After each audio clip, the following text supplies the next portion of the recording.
A big week ahead in Georgia elections. Atlanta News First political reporter Doug Reardon is live this morning outside of the Fulton County Elections headquarters in Fairburn, keeping track of what's to come there. Doug, good morning. Yeah, good morning, Megan. Let's start with those two road trips by both former President Donald Trump and President Joe Biden. Trump spoke at the annual meeting of the Libertarians Convention in Washington, D.C. He got a less than warm reception there. The crowd even booed him a couple of times.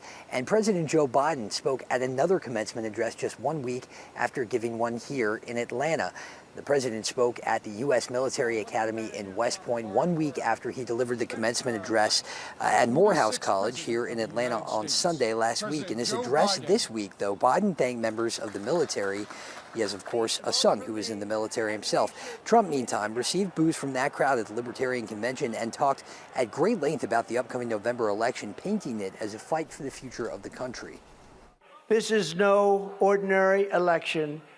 Freedom itself is at stake. This will be the most important election in the history of our country. So anyone who thinks they can threaten us thinks again.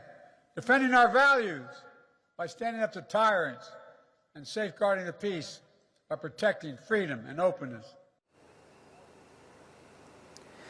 Yeah, and here in Georgia this upcoming week, we have a few counties certifying their elections, including Fulton County, DeKalb County, Cobb County.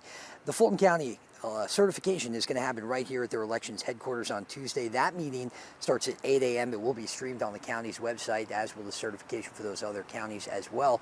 And just remember, a couple of these races went to runoff elections. The voting for that will take place on June 18th. In Fairburn, Doug Reardon, Atlanta News First. Yep, some tight races there. Doug, you'll watch it all for us. Thank you.